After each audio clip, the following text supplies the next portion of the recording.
presentar a mis estudiantes. Es el maestro Luis Leñero, que es del Instituto del Juego.net. Y bueno, aparte de estar en el Instituto del Juego y también es compositor, por ahí estuve viendo sus cuestiones que hace musicales y todo, y pues es un verdadero placer tenerlo, doctor. Gracias. Bueno, pues bienvenidos todos, me da mucho gusto estar aquí con esta oportunidad de compartir de una vez un poquito lo que llevamos 5 años trabajando.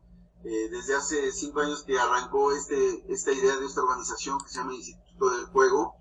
Queríamos utilizar esto que no es una verdad que se sabía, pero que de cierta manera como que resurgió, que fue el uso de juegos en la educación. Pues ya todo el mundo sabía que si juega, pues los alumnos se la pasan mejor, etcétera. Sin embargo, en nuestra era donde se han desarrollado los videojuegos, se han convertido parte de la comunicación social. Incluso muchas personas piensan que por encima de la televisión, ya la experiencia más intensa de las personas con medios digitales es a través de los videojuegos, ¿no? Su manera más de conectarse con el mundo, de aprender sobre historias. Consumen más videojuegos que horas en televisión y cosas así. Entonces, esta gente en las universidades empezó a hacer estudios para entender, bueno, los matemáticos y la gente así en ciencias exactas siempre les interesaba, porque un juego es, como lo decía yo hace rato, es claramente un sistema formal. La ciencia, tan abstracta, pura o pragmática, trata de crear modelos de la realidad, ¿no? Y decir, ok, la realidad se rige por estas reglas y tiene estos elementos y estas cosas, si las combinas pasa esto. Y el modelo, en cierta manera, crea como una abstracción de una porción de la realidad. Y si tú entiendes cómo funciona el modelo, pues ya sabes qué va a pasar en la realidad. Entonces, wow, ¿no? Vamos a hacer modelos, de ahí vienen las simulaciones. Vamos a crear un modelo, y si el modelo reacciona de la misma manera que la realidad, pues ya podemos experimentar y saber y predecir o modificar, ¿no? Hacer, etc. Pero lo que fue muy interesante en las universidades desde los años 60 es que se empezaron a dar cuenta que los juegos y la dinámica del juego era una manera muy concreta de poder experimentar ese entrenamiento en modelos. Es decir, que jugar un juego, aunque suene bien chistoso, es hacer ciencia, es hacer pensamiento científico. Y un poco la gamificación reveló eso. Y si se fijan que nosotros en nuestra cultura, el método científico de alguna manera es la manera más legítima de construir conocimientos, de aprender, de explorar y de llegar a conclusiones, ¿no? Y si nos decimos, oye, que cada vez que estás jugando, aunque estés participando de una manera muy inconsciente, estás aprendiendo sobre modelos. Y eso les da muchas posibilidades, y las vamos a explorar justamente con la gamificación. Bueno, lo que voy a hacer, les voy a compartir mi pantalla y les voy a mostrar una presentación que tengo. Nos hemos dado cuenta que este ámbito de la educación a la distancia, aunque de alguna manera va en contradicción con algunos de los principios más importantes sobre los que los juegos funcionan, como la interactividad, la socialización, la experiencia conjunta. Sin embargo, en el medio virtual, en las conferencias virtuales, se puede dar algunas cosas, y el hecho de tener una computadora de por medio nos permite interactuar con contenidos de realidad aumentada, realidad virtual, multimedia, juegos interactivos en línea, la manera de viajar en links y hacer como recorridos, como hacer rallies en el internet.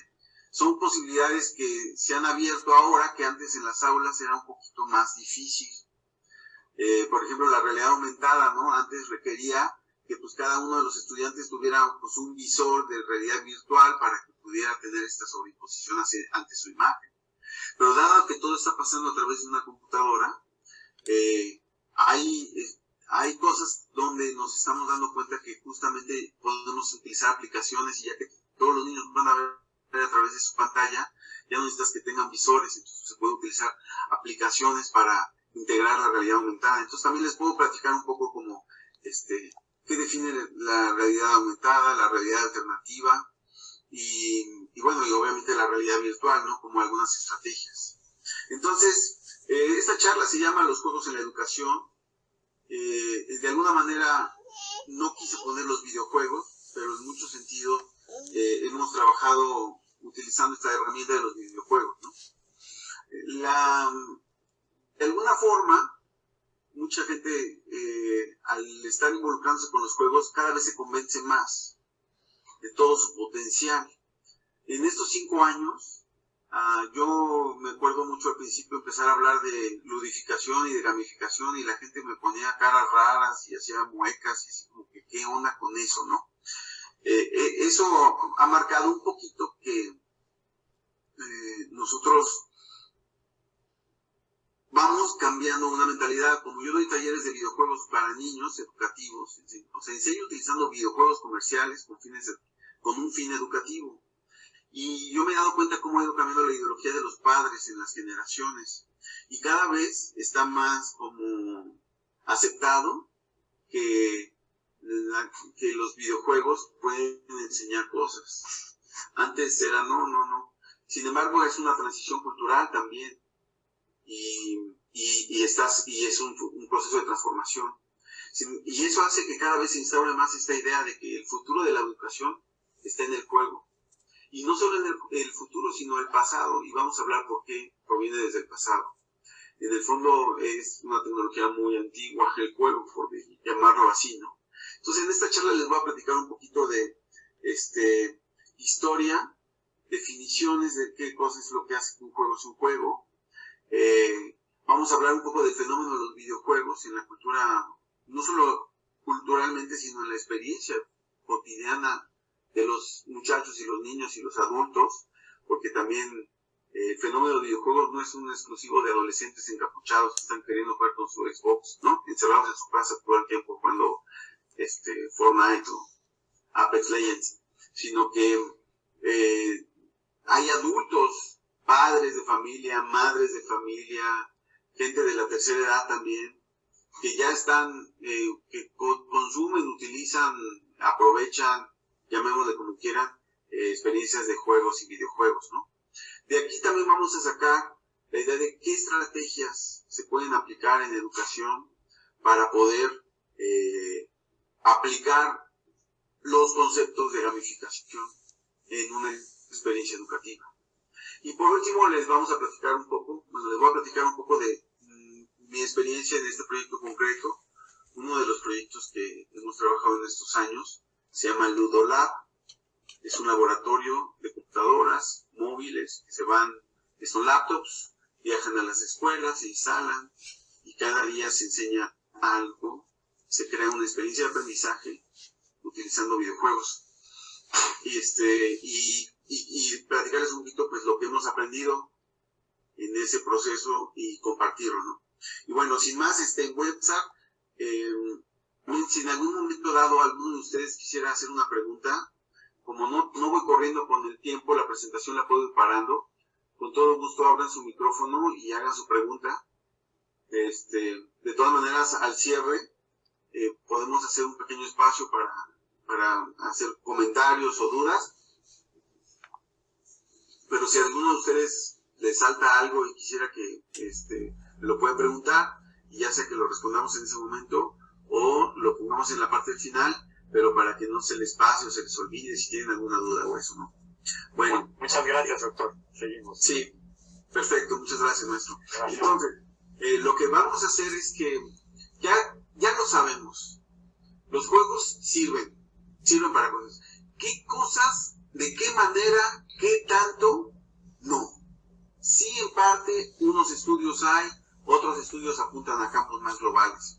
Pero sí hemos vinculado algunos desarrollos cognitivos con el uso de los juegos, como la creatividad, porque justamente hay muchos juegos que implican que el jugador se ingenie una solución, la resolución de problemas tal cual como una estrategia educativa. Ahora está muy de moda y es genial esta perspectiva de la educación en base a proyectos, porque los proyectos siempre plantean una meta y hay como un problema a resolver.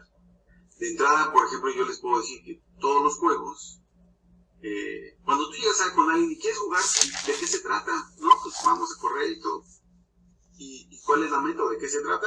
No, pues tienes que llegar de aquí a acá, o tienes que recoger 10 manzanas, o tienes que sobrevivir a la oleada de los zombies, o no sé, pero digamos que hay un planteamiento del problema, ¿no? Y como mucha gente sabe, ya hacer el planteamiento del problema es como el primer paso para la resolución. Entonces las estrategias sobre resolución de problemas, pues claro que están integradas en el hueso mismo de la experiencia del juego.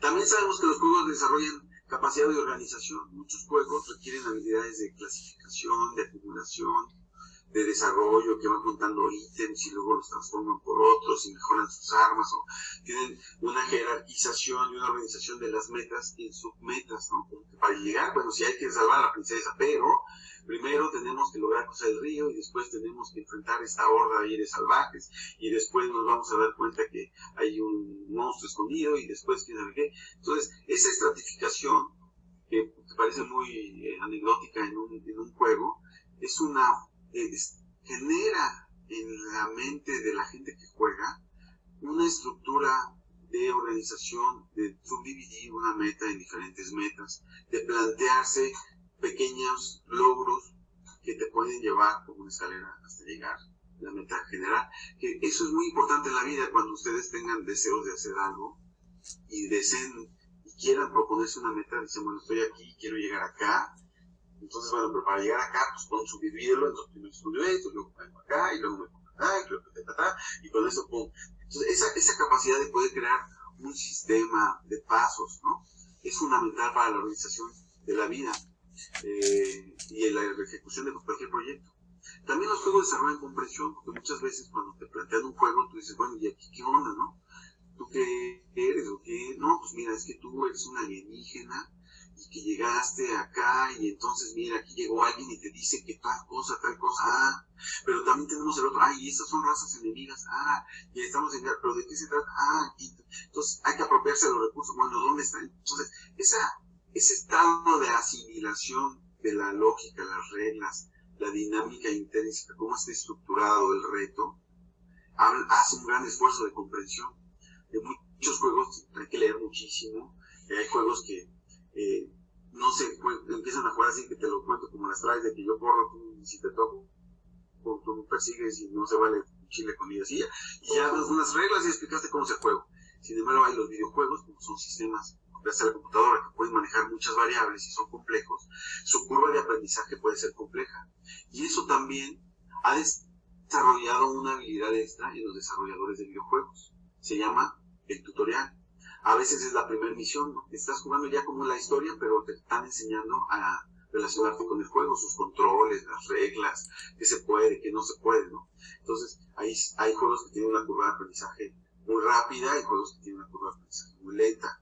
Entonces también se enseña a jugar un juego, ¿no? El juego es una enseñanza y es un lugar donde te entrenas a la misma herramienta. Entonces, el desarrollo de comprensión. Obviamente la comunicación, aunque usted diga, no lo creo, pues sí se cree. Muchos juegos son multijugadores en línea, tienes que coordinarte con otras personas. También por otra parte tienes que aprender un código que esté intrínseco en el juego. Cuando tú dices, bueno, ok, voy a hacer un combo, ¿no? Entonces, esa estructuración de que chic, y hago esto, pero con estos personajes tal y todo, crea estas redes de comprensión que generan como una capacidad de manejar el lenguaje en el que uno interactúa, ¿no? Por eso es como un juego, es como un lugar donde se juega, pero hay un modo de jugarlo y ese modo de jugarlo es como entender una lógica y aprender a hablar como un lenguaje de programación con el cual vas a poder interactuar con el juego, ¿no? Aunque el lenguaje de programación sea me muevo izquierda, brinco, salto, brinco, izquierda, derecha, ¿no? Bueno, por otra parte, los juegos desarrollan un interés genuino. La gente cuando está jugando está por gusto.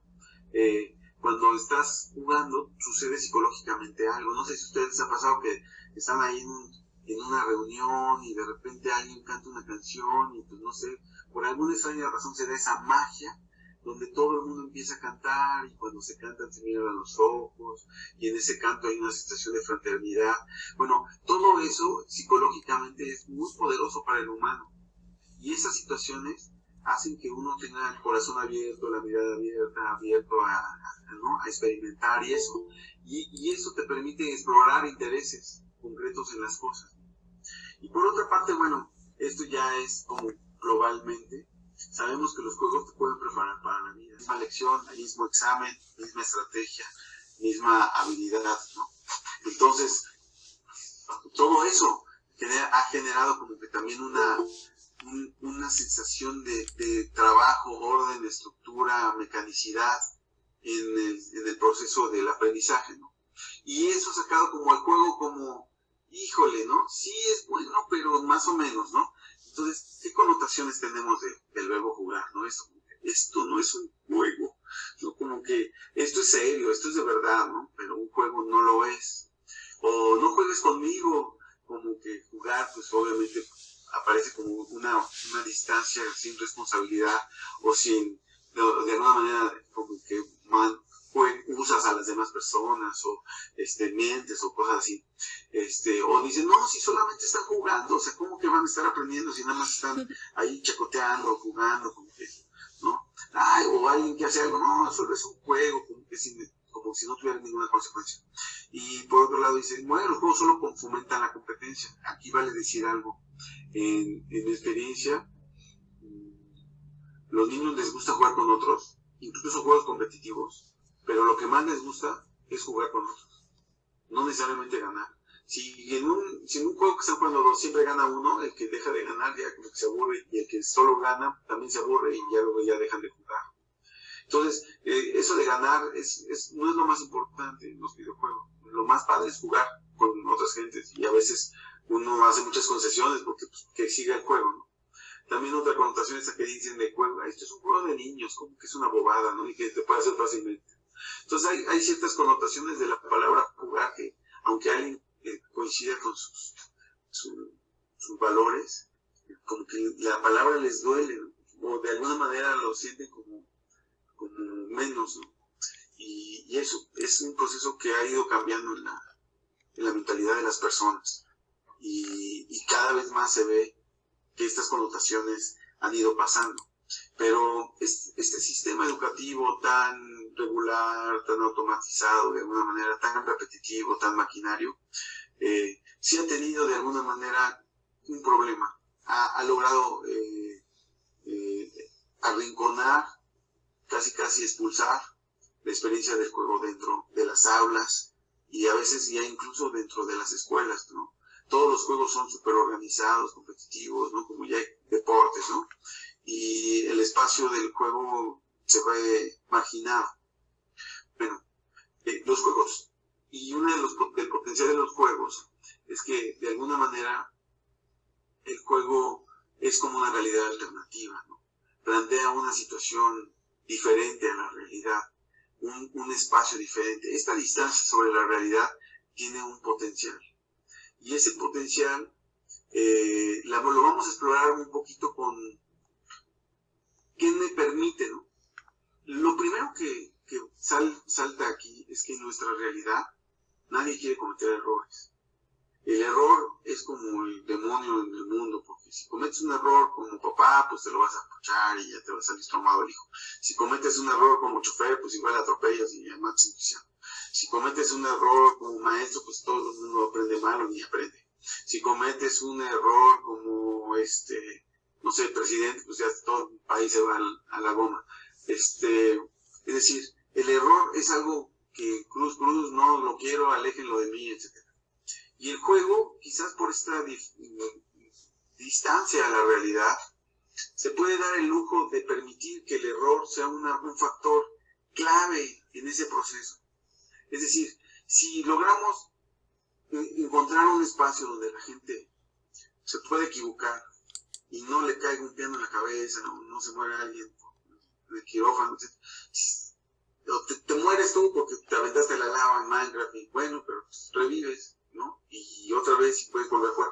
Es decir, si logramos un espacio donde viva a salvo el error, vamos a encontrar un lugar de aprendizaje, porque ustedes lo saben, el factor, el catalizador del aprendizaje es el error.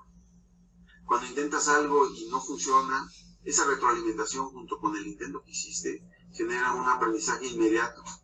Ese error de alguna manera es una energía como que te marca, y ese marco es paralelo a la memoria, trabaja sobre la memoria.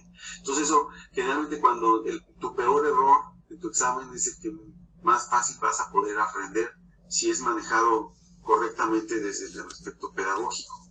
Y entonces, de una entrada a esta distancia del juego contra la realidad, lo primero que marca es un espacio donde el error es bienvenido, y es más, es propiciado como factor y incluso de alguna manera creado con una estrategia tramposa, así como que ahí van todos y van a chocar, ¿no? Pues para que aprendan que así. O sea, puede ser incluso maliciosamente el error como un factor de aprendizaje. Entonces, en el juego vamos a darnos cuenta que jugar entrena el motor de aprendizaje mismo, porque estamos entendiendo un sistema, porque estamos experimentando, porque cometemos un error, porque estamos interactuando, y eso de estar a ver cómo funciona, y si hago esto, ¿y qué pasa? Y esto, y entonces y eso cómo funciona, y si hago esto, ¿qué pasa? Ese mecanismo cognitivo es el mecanismo del aprendizaje. Entonces, yo lo he visto como chicos que cada semana tienen que aprender un videojuego diferente, su actitud ha mejorado, etc. Entonces, los juegos, como ponen a la gente a pertenecer a una comunidad, a quien pues, la comunidad que juega ese juego, se pueden dar esa clase de interacciones y amistades, de que te juntas con gente porque pues, vas a jugar con ellos y no platicas de tu vida, pero haces una vinculación, ¿no? Los juegos abren la vinculación cuando tú juegas en equipo, en grupo, el grupo se integra. ¿Cuántas dinámicas de integración grupal no son juegos? ¿Por qué? Porque la gente abre su corazón, se miran a los ojos, se sienten parte de un equipo, resuelven un problema juntos. Pueden equivocarse, no pasa nada, ¿no? Están intentando. Bueno, también hay habilidades muy, muy concretas, ¿no? Investigación, resolución de problemas, administración de recursos, estrategias. Pues claro, ¿no? ¿Cuántos juegos no son de que, es que tengo que juntar madera y piedra y metal, y ya con la madera y esto construyo el edificio donde voy a poder hacer, y entonces hay una administración de recursos. Muchos juegos entrenan y desarrollan habilidades en administración de recursos. Por otra parte, esto pues que es tan poderoso, al ser un modelo de representación de la realidad, cualquier interacción con ese modelo se llama simulación, porque estamos viviendo en un espacio donde pueden pasar o no pasar las cosas, donde podemos alterar las variables involucradas y podemos entrenar en cómo responderlo para llegar a un buen fin. De ahí que pues, hay muchos juegos padrísimos como simuladores, y por eso los pilotos van y trabajan en su simulador. Pero ¿qué creen? Ahora hay tantos juegos que hay muchos simuladores. Simulador de ser chofer de camión, simulador de ser dueño de una empresa, simulador de ser dueño de un barco, simulador de un accionista en el mercado, simuladores de redes y espionaje contra espionaje, simulador. O sea, muchos juegos ya plantean una situación abstracta. Entonces, si es lo suficientemente fiel, o aunque sea representativamente fiel, no quizás totalmente fiel, pero representativamente fiel, la experiencia en el simulador nos puede dar un entrenamiento en muchas áreas de la vida. Actualmente el Instituto del Juego está trabajando en un proyecto con una empresa que se encarga de hacer como clínica a empresas. Analizan cómo funciona una empresa, qué cosas funcionan bien, qué no, cómo funcionan, cómo están sus sistemas y sus procesos, y ven si hay alguna persona clave que está en un lugar equivocado o que se necesita otra persona, ¿no? Hacen como estas clínicas. Y estamos elaborando junto con ellos un programa de capacitación empresarial. Es decir, si tú eres empresario y quieres explorar opciones y analizar posibilidades, ¿por qué tienes que trabajarlo con tu empresa y si te equivocas ya pues, le quedas desempleado en todo tu personal? ¿Por qué no trabajar con simuladores y juegos? Y entonces los juegos ya son los simuladores bien hechos, probados, entretenidos, o sea que te motivas, te prendes y sin que te obliguen y te estén ofreciendo un premio, vas a tener ganas de tener esa experiencia. Entonces se pueden utilizar los juegos como simuladores de todos estos tipos, ¿no? Esta es una idea poderosa. Y por otra parte también el juego la gente juega pues porque le late, y ya si ya no quiere jugar, pues ya no juega. Es decir, una de las precondiciones para el juego, y eso lo veremos después como una característica fundamental, es que hay un trabajo directo sobre la motivación. Así que mucha gente que está estudiando psicología está diciendo, ¿qué es lo que motiva a las personas? Bueno, los juegos han estado explorando durante mucho tiempo cómo funciona la motivación dentro de las personas. Y el juego es un sistema automotivado, entonces entender por qué los juegos son lo que sea es como poder encontrar el modo en que las personas estén automotivadas dentro de las experiencias educativas, y eso, y la motivación impacta de una manera muy muy alta en la capacidad de integración tanto de conocimientos como de aptitudes. Este pequeño video que les estoy compartiendo son imágenes de mundos y escenarios utilizados, por ejemplo, con Minecraft. Minecraft es lo que le llaman en inglés un sandbox. Es como un arenero, ¿no? Un espacio de juego donde tú puedes construir y hacer cosas. Es como cuando vas a la playa y haces cosas de arena, ¿no? Aún no sé qué tanto se esté transmitiendo bien, pero por ejemplo aquí ya estamos viendo un juego de un personaje que se juega en tercera persona, que está explorando. Se ve muy bien, doctor, Excelente, excelente. Gracias. Sí, lo que quiero ver es que la capacidad de simulación y de inmersión a través del videojuego nos puede enseñar arquitectura, historia. Por ejemplo, ahí hay algo muy gótico. Son mundos complejos, grandes, enormes, vastos, que podemos explorar y donde podemos tener experiencias de aprendizaje. Mucha gente tiene una idea de los videojuegos como de maquinitas de Tetris o de esos juegos muy adictivos como Candy Crush y esas cosas, ¿no? Pero hay un montón de otros tipos de juegos, ¿no? Básicamente, el juego en abstracto pues es un juego de mesa, ¿no? Y en la historia ha estado llena de estos juegos.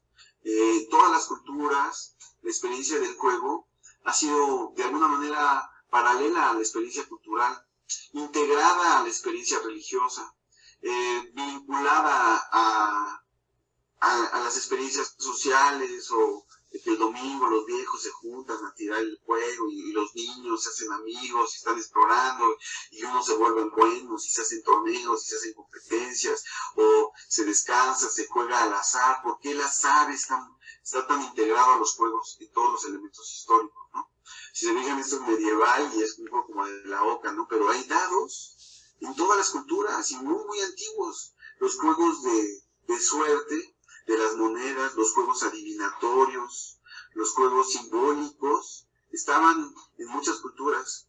El recorrido de una espiral, por ejemplo, aquí estos tableros en espiral, el recorrido de una espiral, pues también se usaba como un proceso espiritual, ¿no? En la catedral de Chartres, en Francia, hay un laberinto en el piso y el recorrido del laberinto implicaba un gesto simbólico del viaje, como de remontar, de llegar al santuario, de purificación, ¿no? Entonces los juegos de repente han tenido connotaciones en el ámbito religioso, filosófico, simbólico, en el ámbito también cotidiano, familiar, de integración, de pertenecer a una cultura.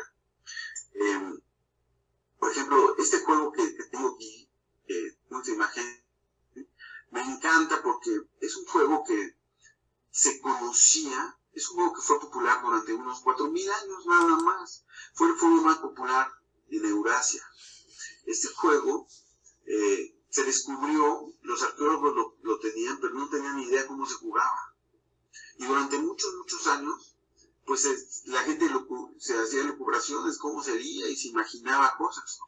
Pero hace pocos años, 20 años, llegó una tablilla de la época de los sumerios, donde explicaban las reglas modificadas y aumentadas al juego real de Ur, que es este juego, y descubrieron cómo se jugaba. Y es un juego que tiene un balance muy, muy bonito entre azar y estrategia. Y la verdad, si quieren lo pueden descargar, ya hay juegos, ya hay apps donde pueden jugar el juego de Ur ahora. con diferentes reglas. También hay juegos de PC, o sea, como que se ha recuperado el juego más popular durante 4000 años. Bueno, eso se lo quería enseñar. También quiero compartir este video de otro juego que se desarrolla en la época de la prehistoria, donde hay diferentes razas de homínidos y donde pues se tiene que sobrevivir y se tiene una experiencia, ¿no? Estaba obligado a jugar. Se organizaban juegos en las plazas, se regalaron tableros por todos lados, se juntaban, se hacían concursos para ganar con cosas. Todo el pueblo se dedicaba a jugar. Y al día siguiente comían y trabajaban. Y al día siguiente jugaban. Y al día siguiente comían y trabajaban. Entonces, esta referencia del juego como un mecanismo, ¿no?, de salvación psicológica, ¿no?, de salvamento psicológico, perdón, de anestesia social, por decirlo así, ¿no?, para soportar el hambre, ¿no?, y poder entretenerse y clavarse y estar un poco, no estar pensando en eso todo el tiempo, permitió que los niños sobrevivieran y ese pueblo no quedó aniquilado como otros pueblos alrededor, ¿no? O sea que el juego funcionó como una medicina social. Ese es un punto interesante, ¿no? Y es uno de los factores de los juegos, ¿no? Como que también, y como lo dice Kate McGonagall, la chava de las que les platicaba hace rato, el juego es una medicina. El juego es hay curación en el juego. Y incluso imagínense ustedes usar el juego como una herramienta terapéutica. Y pues mucha gente lo hace. Esta es la esencia. ¿Por qué el juego es tan bueno? Bueno, pues porque el juego no lo inventaron los humanos. El juego lo inventó la madre naturaleza. Y la madre naturaleza tiene un mecanismo muy efectivo. Por ejemplo, es tan efectivo que cuando logra algo, no hombre, ya pueden pasar miles y miles y millones de años con esa fórmula. Hay seres, por ejemplo, el cocodrilo, que evolucionó hasta la época de los dinosaurios y llegó a la forma actual, a la forma que hay ahorita los cocodrilos, así eran en la época de los dinosaurios. Es que de ahí como que llegó un pico, ¿no? Y trató de mutar y evolucionar, pero nunca encontró una mejor solución. La mejor manera era ese era un modelo clásico, pues ya estaba comprobado que funcionaba y ahí se quedó. Pero durante muchos años, si encuentra una cosa mejor, la va a sustituir. Si algo es más eficiente y más adaptable y va a sobrevivir más fácilmente, pues va a encontrar esa forma. Entonces lo que nos damos cuenta es que los mamíferos juegan, todos los mamíferos juegan, y los humanos también. Bueno, ¿para qué? ¿Qué está resolviendo evolutivamente la naturaleza al llegar a esa conducta? Todas las conductas de alguna manera están vinculadas a un éxito, así como podríamos decirlo darwinianamente, ¿no? Al éxito de la supervivencia. Bueno, el juego y los mamíferos ayuda a que los miembros de una comunidad socialicen. Los hermanos, los cachorros se vinculan, se relacionan, se respetan, trabajan en equipo, se desarrollan una manera de entenderse, su lenguaje, sus expresiones, sus gestos, sus gruñidos, sus arañazos, de alguna manera están generando un lenguaje que los vincula, un olor, una fortaleza. Les ayuda a que las manadas se consoliden como un grupo de trabajo conjunto y de salvamento conjunto. También los capacita, porque por ejemplo jugando pues cazan y entre ellos mismos se persiguen y se jalan la cola y se mueven y se pellizcan, o están buscando cositas o están buscando bichitos y están escarbando y están buscando, ¿no? El juego está de alguna manera entrenando siempre. Por otra parte también desarrolla habilidades físicas. Si están brincando y se están revolcando, pues están desarrollándose energéticamente bien, su mente se desarrolla bien. Cuando hay actividad física, pues el cerebro genera más conexiones y además pues te vuelves más diestro, más hábil, más flexible. Y por último, pues jugando te das cuenta que ahora sí que el macho alfa no hay que estarle jalando la cola, y que si el chango agarra el coco y lo avienta, se parte y lo vuelve a hacer y se parte y se va mejorando, etcétera. Es decir, que los mamíferos no somos como los reptiles que en cuanto nacemos ya sabemos todo lo que tenemos que saber para sobrevivir en el mundo, no. Los mamíferos tenemos un colchón de aprendizaje que se da durante la infancia, incluso la adolescencia, donde tenemos que todavía agarrarle la onda al mundo, y eso lo vamos a hacer a través de nuestro medio social. Nos va a enseñar cómo se vincula, cómo se encuentra, cómo casas, dónde bebes, dónde puedes estar, dónde es seguro, dónde hay peligro, etcétera. Todo eso lo vas viviendo desde esa relación que vives con los padres y con los hermanos, ¿no? Entonces, ahí vemos todas estas 4 cosas, ¿no? De socialización, capacitación, habilidades, desarrollo de habilidades y hacer un aprendizaje que sucede como el juego, como estrategia evolutiva.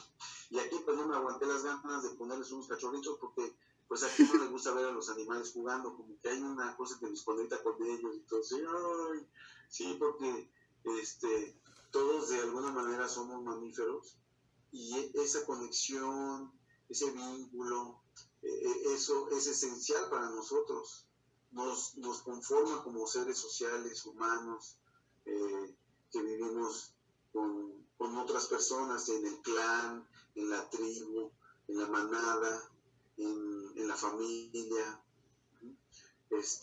Aunque algunos animales ya de grandes se vuelven solitarios, pues su vida social los marcó para siempre y en muchos casos es ese núcleo social el que permanece. Muy bien. Por último les quiero poner, no por último, pero ahorita les quiero poner un video de un videojuego que a mí me agrada mucho porque está desarrollado por una empresa francesa que ahora su base está en Canadá. Ellos han desarrollado una saga de un personaje de aventuras que pertenece a una secta, pero el juego, cada versión del juego se va creando en una etapa histórica diferente. Lo que están ustedes viendo es París en 1793, es decir, unos cuantos años después, 4 años después de la Revolución Francesa. Toda la ciudad está todavía en revueltas, en un cambio de orden social. Pero lo que es muy padre es cómo el juego se vuelve inmersivo y uno está viviendo lo que está pasando, están las rebeldías y todo. Y además, los desarrolladores del videojuego han creado una simulación de esa ciudad, es decir, que ese París, que no es el París de ahora, porque París fue reconstruido en 1700 después de un gran incendio, ese París, ¿cómo era? Ese París que se acababa de reconstruir, ¿cómo se vivía, ¿no? Y los monumentos. Tan impresionante es que, por ejemplo, la Catedral de Nuestra Señora de París, que sufrió hace unos cuantos años un incendio terrible, para reconstruirla, fueron los que desarrollaron este videojuego, los que dieron los mapas escaneados más exactos de cómo era la basílica, y gracias a ellos la reconstrucción fue mucho más fiel, porque ellos habían logrado hacer una réplica, pero así súper meticulosa. Y en este juego, además de conocer las tramas, los grupos, el ambiente, la ciudad, la cotidianidad, toda esa historia, nos permite interactuar con ese medio en un juego, en un sistema que se llama mundo abierto. Los juegos de mundo abierto no es el típico juego de que vas de la meta A a la meta B a la meta C, así ordenadamente. Son juegos donde hay un montón de cosas que se pueden hacer en muchos lados y tú vas a interactuar como se te dé la gana. Eres libre de ir, venir, comprar, hacer, viajar, hacer misiones, ayudar a la gente o no ayudarla, explorar, hacer aventuras, dedicarte a ser un cuatrero, dedicarte a ser un salvador o un héroe. Todo eso es una decisión del jugador. Entonces, mientras el juego tiene más abierta la experiencia, más es adaptable a todas las personas, sus formas y sus ambiciones y los arquetipos que lo mueven y que lo conectan. Entonces, bueno, sí, qué maravilla y todo. Bueno, ¿qué cosa hace que una cosa sea un juego y qué cosa no? Bueno, pues empecemos por buscar una definición, ¿no? Hay muchos juegos, y hay muchas definiciones de juego y se las van a encontrar por todos lados. Y es interesante lo que tienen en común y también es muy elocuente lo que no. En ese caso, por ejemplo, aquí dice que el juego es una actividad que realizan uno o más jugadores. Entonces está la posibilidad de jugarlo en solitario y en colectivo, ¿no? ¿Cómo es la vida humana? Empleando su imaginación o herramientas, porque puede ser un juego de mesa, un tablero, o herramientas, ¿no? Los objetos, para crear una situación con un número determinado de reglas, ¿no?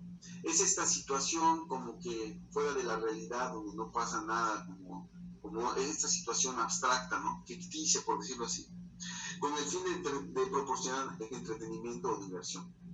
Asimismo, el juego se utiliza como herramienta educativa, pues en la mayoría de los casos funciona estimulando habilidades prácticas y psicológicas. Un elemento del juego es que existen reglas determinadas, claras y nítidas. Hay juegos que lo divertido del juego es que el objeto del juego es cambiar las reglas. O sea, que una jugada es cambio la regla del juego.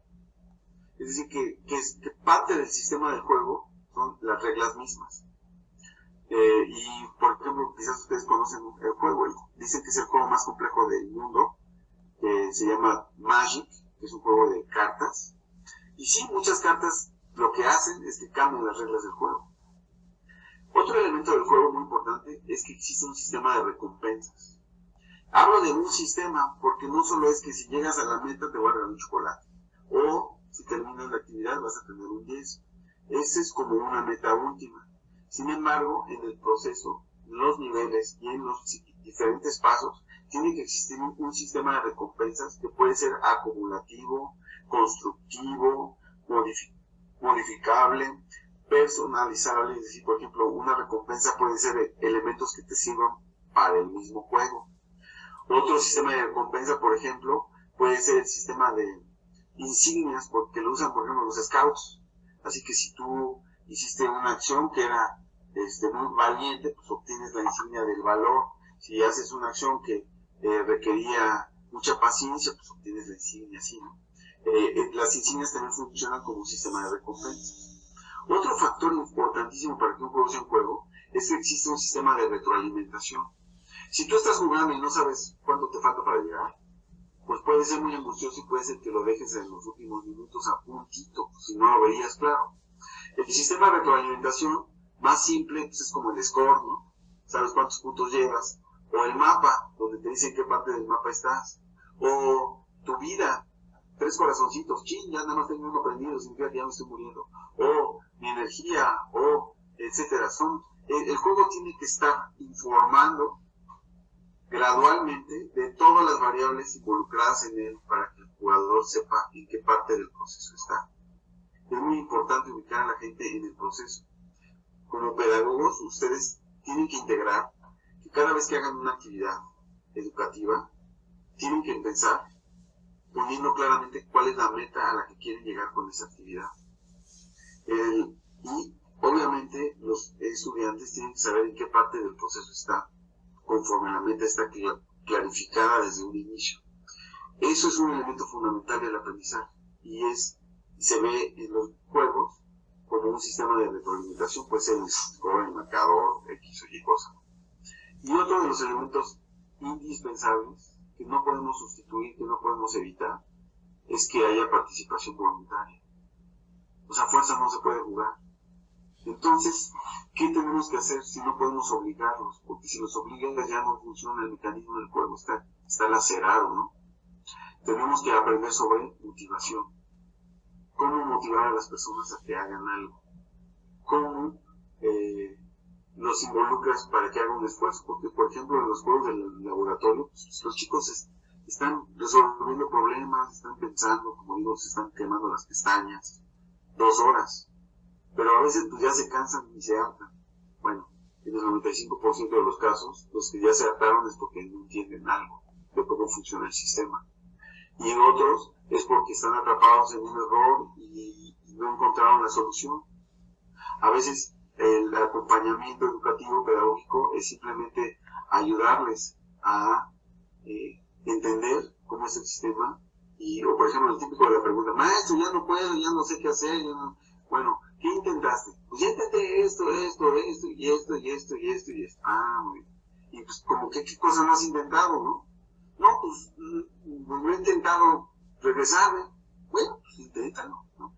Muchas veces, antes de decir qué es lo que habría que hacer, nada más había que reconstruir un poco la frase de la formulación del jugador ante la experiencia, ante la frustración, y solito aparece el gesto. Y si tú te pones a jugar con ellos y, ay, oye, qué padre, vamos a intentarlo, sí, sí, y contagias un poco de tu entusiasmo usando el poder de la sociabilización. Es decir, si yo me siento a jugar con un alumno que estaba jugando solo, ya con otro ya como que le echan más ganas, como que ya estás compartiendo, ¿no? Y eso hace que puedas prolongar la experiencia educativa, ¿no? Entonces, es fundamental eso de la motivación para el trabajo, para que exista una participación voluntaria, ¿no? Es un gesto muy, muy interesante ver cómo cada quien pues tiene sus propios detonadores, ¿no? Y cómo pueden lograr hacer un esfuerzo mayor. Porque acuérdense, un juego estás intentando y no te sale, y no te sale, y no te sale. Entonces, otra cosa que se desarrolla en los juegos es la resistencia a la frustración. Si la sabemos como pedagogos dirigir, la podemos integrar a la persona. Oye, es que al principio ya te desesperabas y lo botabas, ¿no? Pero el juego estás picado y entonces estás intentando. ¿No? Tú dices, pero es que la realidad no siempre es tan divertida como un videojuego. Bueno, pero al menos estás forjando un carácter que se empeña hasta que no encuentra la solución. Llegará el momento en que si el problema le es suficientemente importante o el asunto le parece suficientemente interesante, pues esa resistencia a la frustración se va a ver reflejada en mayor esfuerzo y intentos, ¿no? Para lograrlo. Como les decía yo hace rato, la finalidad del juego no es ganar, sino tener la experiencia misma del juego. Es decir, como que llega un punto donde no estás tratando de vencer porque lo que quieres es pasártela bien. Te diviertes mientras juegas, mientras lo intentas, y intenté un gol, pero vamos a intentarlo otra vez. Y entonces, siempre es más importante el juego que ganar. También no pierdan de vista eso. Un juego, la mejor experiencia es todo el recorrido, no solo el llegar a la meta. Incluso cuando llegas a la meta es la depresión, ya gané, ya se acabó el juego, estaba buenísimo, ¿no? Como que mejor lo regresas y lo vuelves a jugar, o ahora lo vas a hacer de la otra manera, ¿no? Sí, claro. Pasa que juegas un juego donde tú puedes ser bueno o malo, entonces los alumnos la primera vez lo juegan como bueno, ¿no? Y ya que acaban el juego, lo vuelven a jugar y ahora van a ser Superman. Los que les van a matar a todo el mundo a la primera y no van a ayudar a nadie y a ver qué pasa. Es un espacio de exploración también, ¿verdad? ¿Te quería comentar algo, maestro? No, adelante, maestro, estaba yo sin problema. Excelente, maestro. Sí. Gracias, bueno, gracias.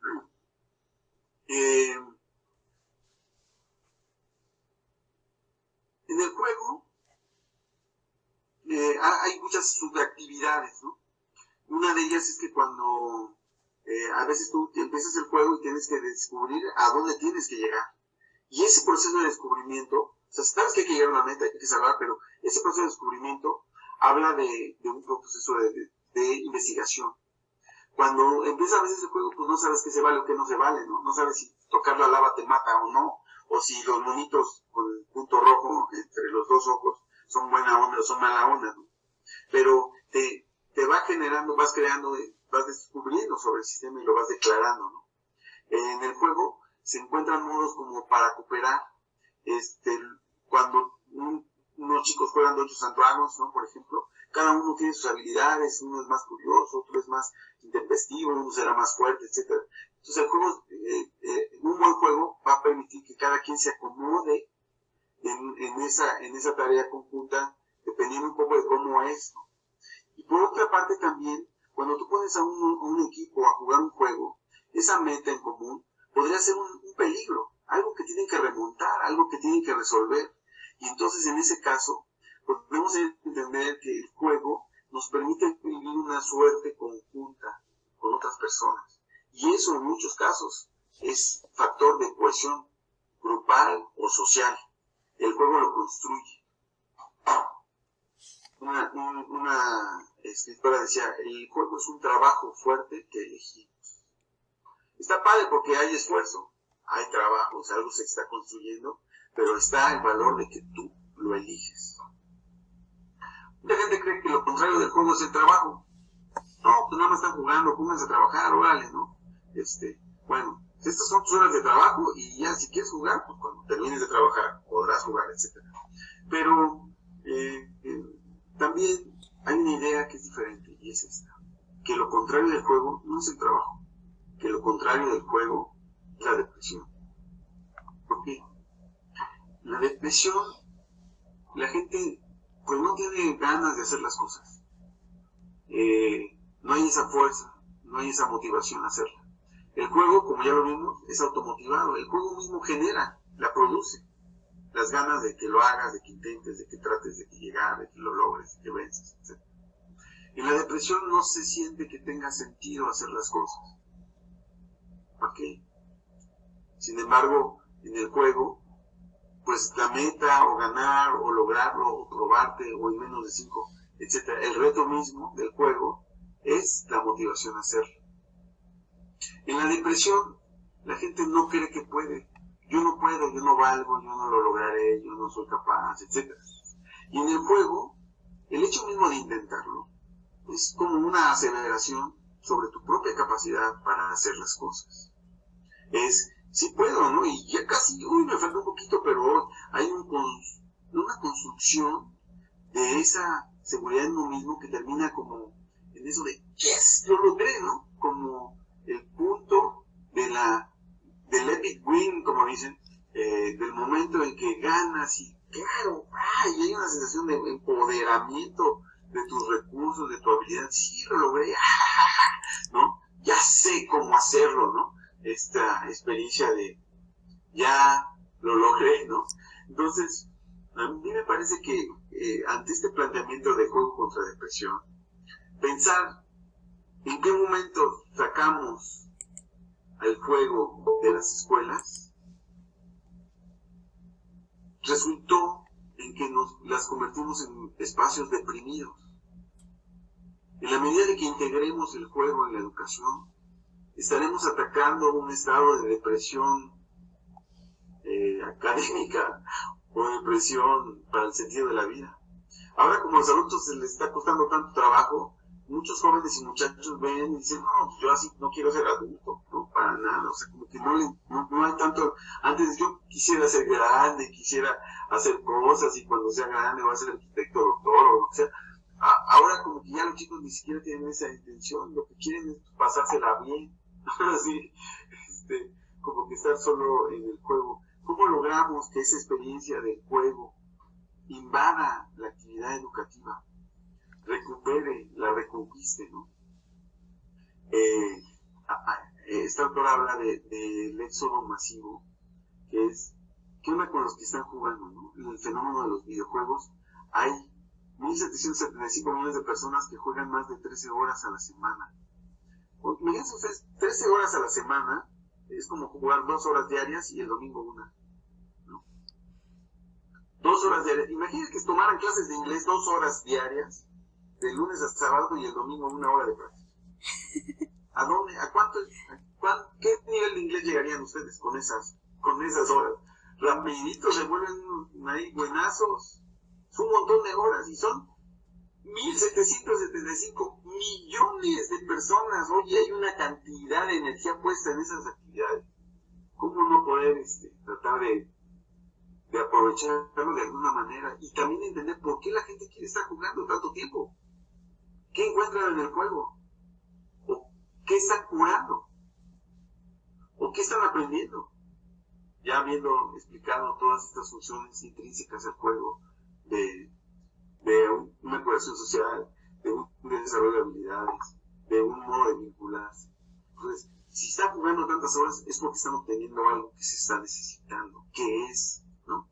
Ahí vemos, México tiene 10 millones de personas, 10 millones de mexicanos que juegan 2 horas diarias. Bueno, China se vuelve a la bala, son 200 millones de personas. Imagínense, porque pongan un peso cada uno, cuánto dinero es. Bueno, India también está todo lo que da. India tiene más gente jugando videojuegos que Europa, juntita, ¿no? esto, y vamos a ver si así me voy a ir ahí a estar entrenando un poco, porque ya con esto voy a poder meterme en estas batallas, de hacer, etcétera. Los logros estimulantes son parte del juego. La gente quiere sentir que logra cosas. En un mundo tan deprimido, donde parece que vas a estudiar una carrera para lograr qué, volverte esclavo de una empresa para lograr qué, esperar el momento de tu jubilación para lograr qué, pagar con todos tus seguros tus operaciones del cáncer, ¿para qué? Me explicó, hay una situación así de, ¿no? Quiero lograr cosas que valgan la pena, quiero salvar al planeta, quiero salvar esta especie de la extinción, quiero encontrar el modo de que no haya guerras, quiero, es decir, en el juego salvamos al mundo. ¿No les parece bastante estimulante ese logro? Dices, no, pues qué chido, y ahí te vas a buscar, ¿no? Y aunque sea en el mundo de la simulación, es estimulante. Ahí, hacia eso, por ejemplo, en los juegos la gente habita a su héroe. Hay una sensación de empoderamiento, de propósito, de vamos, de ayuda a los demás. Hay gente que son como unos ángeles adentro de los juegos, que ayudan a sus compañeros, los salvan, están trabajando en equipo, sacan lo mejor de sí mismos, están esforzándose, están luchando. Entonces, es que ese muchacho es súper malo, no le va bien en la escuela, no trabaja, es bien flojo y todo. Y adentro del juego ves que está empeñado, lo está intentando. Oye, entonces no es que no pueda, sí puede, nomás que no tiene esa sensación de vitalidad, ni esos logros estimulantes, ni ese empoderamiento de sus habilidades en las cosas que están. Hay un problema, ¿cómo lo hemos perdido? ¿Por qué perdimos a ese muchacho? ¿Cómo no lo logramos sentirse emocionado y finalmente feliz? El juego nos ayuda a ser más felices. No solo nos ayuda a alegrarnos, también nos ayuda a soportar lo difícil. En ese sentido les platico de una experiencia de grupos de jóvenes que en situaciones de depresión muy grande, el hecho de poder jugar un juego donde tienen un alter ego que van desarrollando y que van conformando, hay un efecto psicológico, además de descarga, porque muchas veces está uno piensa y va viajándose, sino además de esa descarga, hay un espacio de reconstrucción, de reformulación de una identidad, aunque sea una identidad simulada y alternativa. Entonces, puede ser incluso terapéutico jugar. ¿Y cuántas veces no? De repente hay tensión y se armaron los juegos y se puso buenísimo. O todo el mundo está tan contento y en la sobremesa, no, pues saquen las cartas y vamos a jugar, y que los frijolitos, o vamos a jugar turista, o vamos a jugar maratón, no sé, cualquier cosa, ¿no? Puede ser un evento familiar o social, fraternal, ¿no? Una realidad sorprendente es que en los países industrializados, la mayoría de los jóvenes de 21 años han acumulado más de 10,000 horas de práctica de juego. 10,000 horas es lo que un autor dice que se necesita para volverte virtuoso en un área. 10,000 horas. Es lo mismo tiempo que pasamos en la escuela del 5º año de primaria hasta el término de la preparatoria. Esos son 10,000 horas. En 10,000 horas te vuelves virtuoso. Bueno, estos muchachos de 21 años, que ya acumularon tantos, están jovencitos, 21 años, ya son expertos en algo, ya son virtuosos en algo. ¿Cómo podemos tomar toda esa habilidad y utilizarlo para mejorar al mundo, para mejorarlos a ellos, para desarrollar cosas nuevas, para resolver problemas? Entonces, es un reto, pero hay que entender ese fenómeno, porque con esas personas estamos tratando. Estos chicos son los que estamos tratando de educar. Bueno, entonces todo lo que les vengo diciendo apunta hacia a un lugar, recuperar el juego. Eso plantea la posibilidad de una nueva educación, a través de la ludificación. Es decir, utilizar las estrategias de ludificación para que los contenidos y las aptitudes y las relaciones sociales se fomenten, se desarrollen, se construyan a partir de la tecnología de la ludificación. Cómo un juego permite que esa experiencia sea significativa, trascendente, memorable, satisfactoria para él. ¿Cuántas veces no deseamos como pedagogos que los niños salgan contentos de lo que vieron, emocionados, que se les abra algo nuevo, o escuchen sobre algo que no habían escuchado, que pueden jugar. Por ejemplo, una experiencia personal sobre eso, en el laboratorio de juegos tenemos un juego que es un simulador espacial y construías una nave y la ponías en órbita. Cuando llevamos ese juego a una escuela, una telesecundaria, una zona rural, los chicos, pues, a veces, como por primera vez descubrían que existía la ingeniería en aeronáutica, ¿no? O entender cómo funcionan las órbitas y cómo poner una cosa allá y cómo acoplar una nave y cómo... O sea, es una experiencia que para mucha gente no la tienen cotidianamente. Y de repente tú estás jugando y explorando y, oye, puedes descubrir una vocación. A través de los juegos podemos conectar con puntos de interés, con zonas que estimulen y que hagan que la gente quiera aprender. Y si un niño, un muchacho, se topa con algo que le dan ganas de aprender, ya tiene la parte de la automotivación. Ahí nada más hay que construir, hay que ponerle comida, alimentar a ese espíritu para que se vaya entusiasmando, que vaya cada vez queriendo más, y podemos transformar una vida. Un maestro transforma la vida de sus alumnos. Dicen que un buen maestro transforma, no tiene una pequeña influencia, no le da un sesgo, no, la transforma la experiencia de vida de 3,000 personas.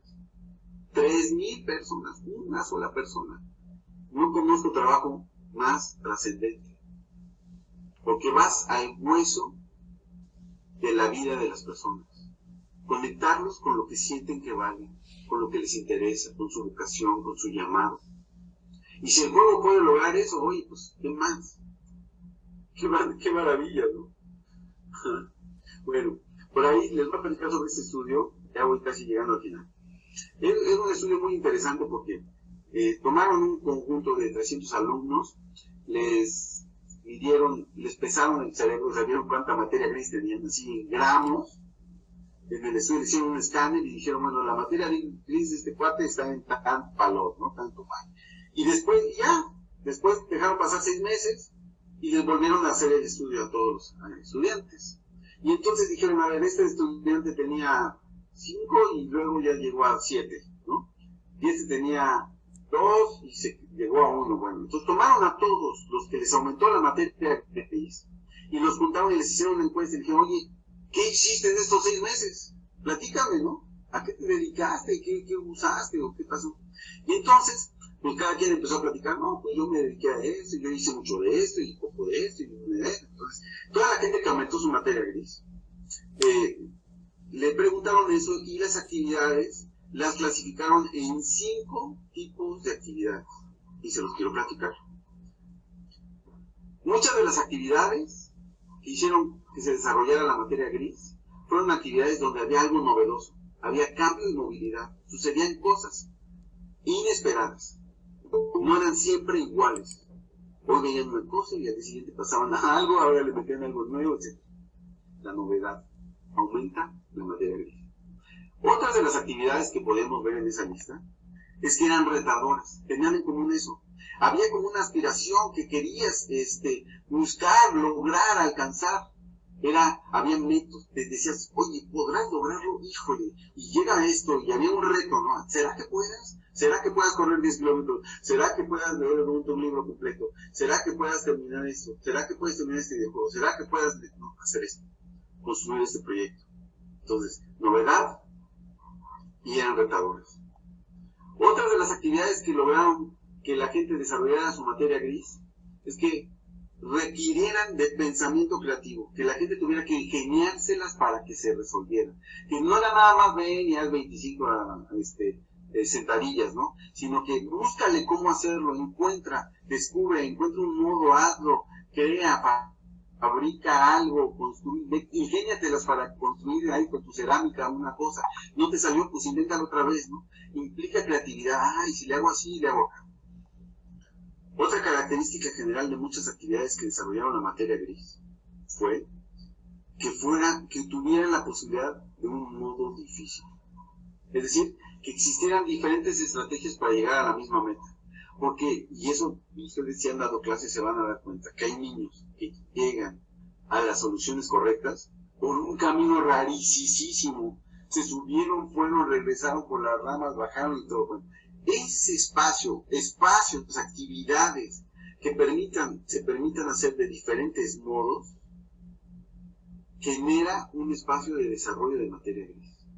Y por último, actividades que generaban un nivel de vinculación de las personas con otras personas, que nos conectan con otros, que nos hacen pertenecer a una comunidad, o que pudimos hacer en equipo, o que pudimos comparar con otras personas, o que pudimos aprender de lo que hicieron otras personas. Por ejemplo, hay muchos videojuegos que se lanzan al mercado y empiezan los youtubers a hacer tutoriales y gameplays y entonces ya todo el mundo empieza a hablar y hay opiniones y de alguna manera perteneces, participas de eso. A veces directamente, chateando, comunicándote, jugando con alguien al mismo tiempo, a veces compartiendo materiales o poniendo una foto o llevándola a tus espacios, compartiéndola en tus redes, etcétera. Generan vinculación. Entonces, esas cinco características tenían las actividades que desarrollaron la materia gris en los estudiantes. ¿Y qué creen? Los juegos desarrollan las 5 de estas. Es muy común que los juegos tengan un factor de novedad, hablan de un reto, tienes que inventar cómo le haces, a veces hay una manera fácil, una difícil, y te hacen pertenecer a una comunidad. Los juegos desarrollan la materia gris. Entonces, es bonito eso, ¿verdad? Porque te das cuenta de que, oye, hay que tomárselo más en serio, ¿no? Los juegos son cosas serias. Y bueno, ¿cómo hablábamos de juegos y hablamos de metajuegos? Y les voy a platicar un poquito que una técnica, estas cosas la gamificación requiere como muchas estrategias. Nosotros trabajamos un curso específicamente enseñando estas estrategias. Por ejemplo, la gamificación utiliza eso que le llaman el storytelling, ¿no? Como aprender a contar historias, ¿no? Si tú logras que una actividad esté inserta en una historia y la historia está bien planteada argumentativamente, como si fuéramos dramaturgos, eso va a implicar que la gente se conecte, porque la gente ama las historias, aprende a través de las historias, se ve a través de los ojos de los demás, crea una simulación en la imaginación de la historia de la otra persona, se confronta con esa realidad. Entonces, storytelling está en la base de la narrativa, en la base de la simulación, en la base de la motivación. Es por eso, si tú vas a tomar un curso de gamificación, te van a dar un montón de actividades y información sobre aprender a contar historias. Pero la gamificación tiene mucho que ver con usar juegos o que el aprendizaje mismo se aprenda mediante el juego. No solo el juego refuerza. Por ejemplo, yo les puedo enseñar las tablas de multiplicar y luego les pongo una actividad de memoria donde te sale una multiplicación y tienes que encontrar el resultado. O sea, allí el juego es el mecanismo de reforzamiento o incluso de evaluación. Pero ¿qué tal si enseñáramos un juego que sin que se den cuenta aprendan las tablas? O un juego como lo platicaba al principio, antes de empezar la conversación, un juego que enseñe álgebra. Y eso funciona a través de la metaforización del proceso cognitivo. Es decir, si ustedes dicen, oye, ¿qué es un despeje algebraico? Bueno, pues una igualdad es como una balanza. Lo que está de este lado y el signo igual a lo que está del lado derecho del signo igual es equivalente, ¿no? Suma lo mismo, por decirlo así. Entonces, cualquier cosa que yo modifico de un lado, la tengo que modificar del otro lado para mantener ese equilibrio. Bueno, unos cuates, por ejemplo, diseñaron un sistema donde hay 2 cajas, una caja del lado izquierdo y otra del lado derecho. En la caja del lado izquierdo hay una caja chiquita donde está un monstruo que es muy tímido. El monstruo tiene que alimentarse para ir creciendo y llegar a desarrollarse completamente, esa es la meta. Pero para poder comer, como es tímido, tiene que estar solo. Es decir, que tenemos que quitar todos los elementos que están alrededor del monstruo para ponerlos en la otra casilla. ¿Y mediante cuál elemento? Pues las cancelaciones y eso. Todo eso eran operaciones aritméticas, pero transformadas como en un nivel de lo mágico. Entonces, lo que más me sorprendió con esa estrategia es que niños de segundo de primaria aprendieron a hacer despejes algebraicos, sin entender que era tal cual la X y la aritmética y la igualdad y que si pasa multiplicando, pasa dividiendo, etc. Sin entender esa formulación. Eso habla de que el problema algebraico no es un problema tanto cognitivo como pedagógico, de nomenclatura. Bueno, esa es una idea. Otra idea del juego de activadores de bombas. Y entonces vamos a jugar un juego. Y se juega por parejas. De un lado, uno de ellos tiene una bomba en la pantalla, y del otro lado, frente a él, sin poder ver la pantalla, tenemos al otro jugador que tiene un manual de cómo desarticular la bomba, el cual tiene que ir entendiendo y transmitiéndole qué es lo que tiene que hacer verbalmente al otro jugador, que tiene que desactivar la bomba bajo cierto tiempo. Y cada vez que desactivan una bomba, salvan una vida. Y cada vez que salvan una vida, obtienen una insignia. Y cada vez que van a obtener una insignia, se contabiliza el número de vidas que van salvando. Y al final de la clase, el grupo está súper motivado diciendo que salvó a 40 vidas y ganaron un montón de insignias por equipos desarticulando bombas. Había un metajuego, que es esta situación global abstracta de una realidad aumentada, que es tú no eres esto, sino en el fondo es otra cosa. Y había el juego mismo de la bomba. Había un tema, había una historia, era una misión de salvamento, etcétera, y esa es una estrategia de gamificación completa. Bueno, hay otras cosas que tú puedes hacer que practiquen una cosa justamente con un jueguito que haga ese efecto, ¿no? Y vas de lo más sencillo a lo más complejo.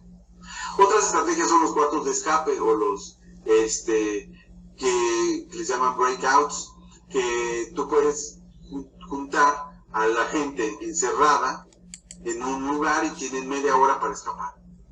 Ellos tienen códigos, llaves, acertijos, y tienen un tiempo y hay una historia y está dramatizado y hay una escenografía y hay una experiencia inmersiva.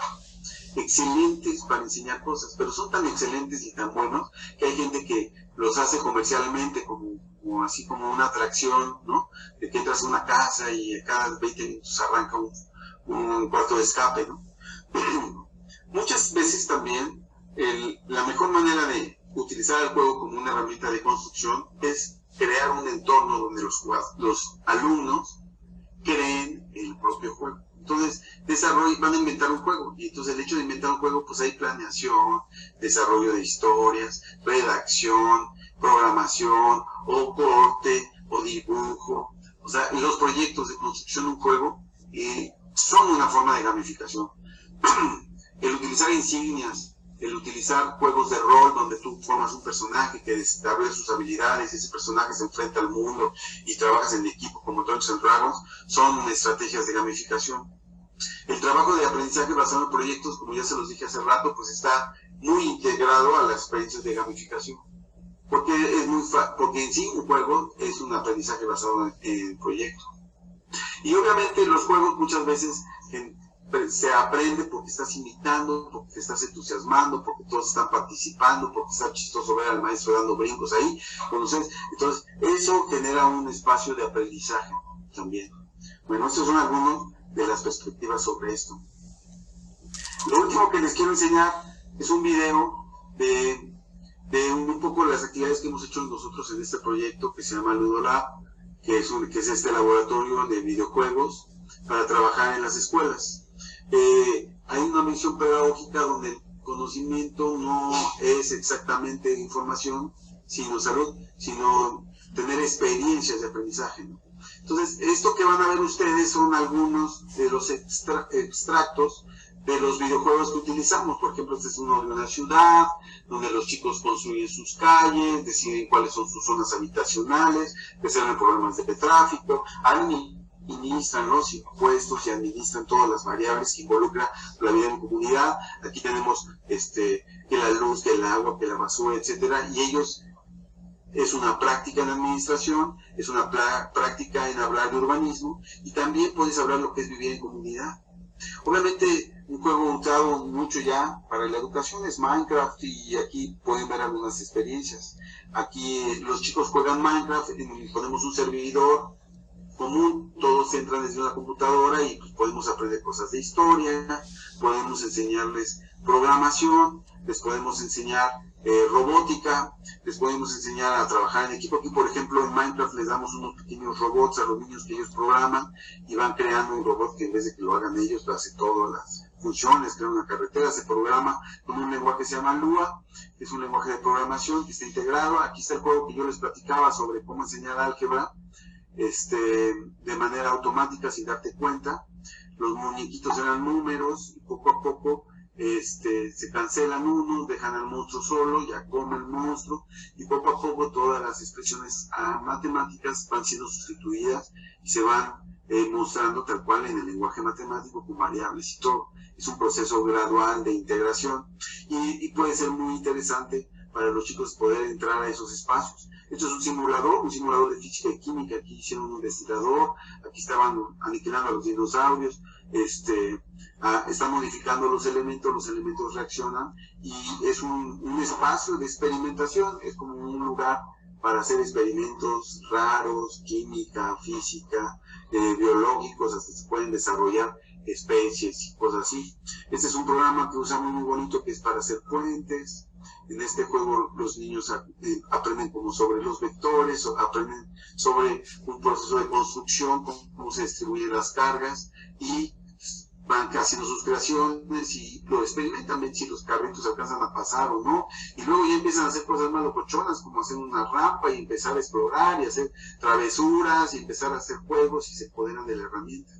Son juegos que desarrollan creatividad, que resuelven problemas y que juegan con un espacio de simulación donde ellos pueden programar, hacer, inventar y ver qué sucede. Pueden intentarlo, pueden equivocarse y no pasa nada, y pueden descubrir pues mecanismos y cosas muy interesantes. O ese juego, por ejemplo, que hace la creación de moléculas, y ese día hablamos de enlaces, y los chicos tienen el reto de poder ensamblarlas. Es como un juego de acertijos, y me he encontrado niños que dicen, yo quiero ser bioquímico, yo quiero ser astronauta, así, porque tienen una experiencia de aprendizaje que les sorprende, ¿no? Trabajamos con este simulador, que es un simulador espacial. Aquí hay un choque entre Neptuno y Saturno, aquí dos galaxias están colapsando. Entonces el niño también puede interactuar, poner una condición, mandar meteoritos, explotar la Tierra, ver qué sucede y buscar como un lugar donde podemos hacer variables, qué pasa si el Sol fuera más grande, si el Sol ya explotara, qué sucedería si la Luna se convirtiera en un planeta errante, etcétera, ¿no? Entonces hemos utilizado las computadoras y estos simuladores para que ellos puedan crear esta experiencia. El juego que les platicaba yo sobre bases espaciales y hacer cohetes es algo que se va formando. Por cierto, es un juego que desarrollaron unos mexicanos y ya luego trascendió a nivel internacional y se convirtió pues en un juego que hasta la época actual tiene mucha fuerza, y donde tú vas haciendo todas las fases y vas simulando la gravedad. Tienen también un simulador para poder calcular órbitas, como lo están haciendo ahí, trayectorias. Se puede enseñar sobre geometría, sobre elipses, qué es un círculo y qué es una elipse, qué es la excentricidad, etcétera, ¿no? Hay otros juegos que son como simuladores. Este es un simulador de vida, donde tú puedes tener especies y modificar su genoma y ver qué sucede, ¿no? Es un simulador de genética, y ahí van desarrollándose organelos y formas básicas, y tus seres se van volviendo más complejos, ¿no? Todo en un ambiente pues de experimentación, de juego. Aquí los chicos, por ejemplo, están creando una plaga y la finalidad del juego es de aniquilar a la humanidad. Y ustedes dicen, oye, no, pero yo no quiero crear asesinos mundiales. No, pero el juego, tú al jugar desde el papel de los virus, pues aprendes cómo es una epidemia, qué cosa es el crecimiento exponencial. Ese es un juego, por ejemplo, de leyes de Mendel, donde tú estás un poco chungo porque tienes flautas y plantas, pero vas combinando los genes para poder obtener los elementos que quieras que se muestren en esa planta. O puede ser un simulador de planta de fotosíntesis como este que están viendo ahorita en la pantalla, donde los chicos van desarrollando una planta y tienen que acumular los puntos y luego tienen que madurarla y crear semillas y hacer nuevas plantas. O juegos que tienen que ver con paleontología, con los huesos, con vincular dos especies por sus huesos y ver si están evolutivamente vinculadas. Como se dan cuenta, el mundo de los videojuegos es enorme. Hay cosas así que parecen juguetonas y todo, pero en este juego, por ejemplo, que los chicos están operando a un pobre hombre que les han sacado de las tripas, descubren que tiene 2 riñones y no uno, y que el corazón no está del lado izquierdo y no del lado derecho. Este juego aprenden coding, es un juego como de hackear, y vas dando valores y parámetros, ¿no? Te enseña una visión de programática. Y también usamos juegos de mesa. Los juegos de mesa son muy interesantes porque finalmente es lo mismo que un videojuego, nada más que manipulas manualmente el sistema, y el sistema es un poquito más sencillo porque luego los juegos son muy complejos. La computadora se encarga de esa complejidad.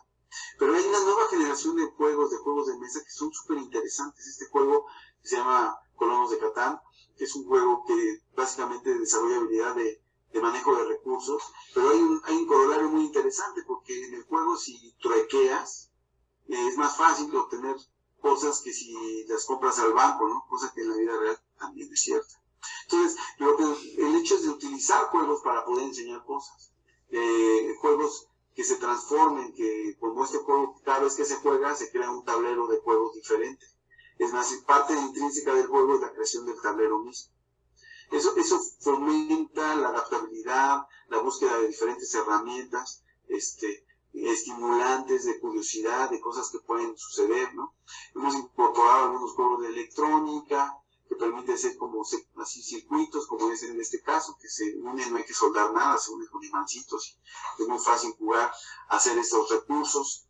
También hemos trabajado con un poco de robótica, porque la robótica tiene eso. Aquí hay una interfaz, por ejemplo, estos chicos crearon un control remoto con plastilina.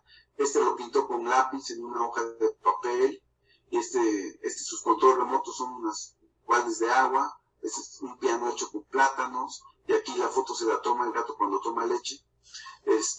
Todo esto es a través de una interfaz que se conecta a la computadora. También usamos robótica. Tenemos equipos de Lego Education, de los Milestones, que forman parte como de un brand que tiene Lego para hacer educación y robots, y pues que para algunos chicos es muy estimulante.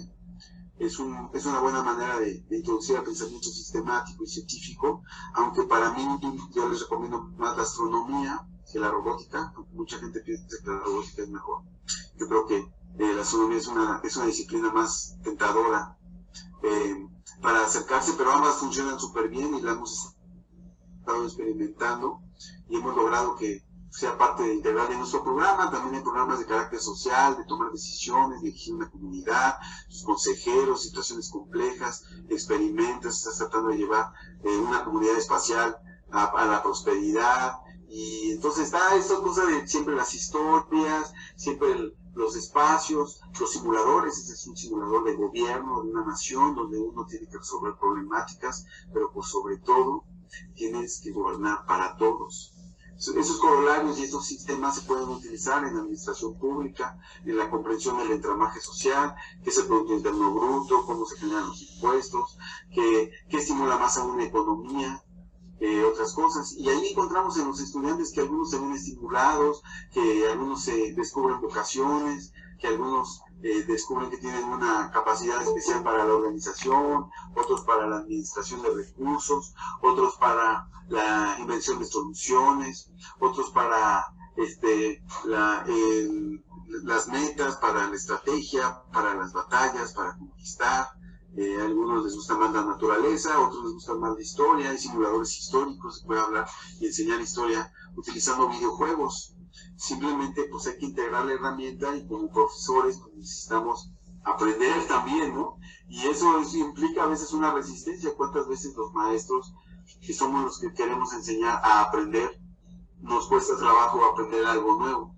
Etcétera, etcétera, ¿no? Entonces, este videíto que les estoy enseñando es un poco para que vean el enorme campo que hay de aprendizaje a través del uso de los videojuegos. Ya son parte de la comunidad, de la experiencia de los muchachos. Mucha gente, muchas nuevas generaciones pasan más horas frente a videojuegos que viendo programas de televisión o leyendo un libro, por supuesto. Entonces, ¿por qué no utilizamos ese espacio como maestros para desarrollar ahí a los chicos? ¿Por qué no los preparamos, los ayudamos a conectarse con su vocación a través de los videojuegos?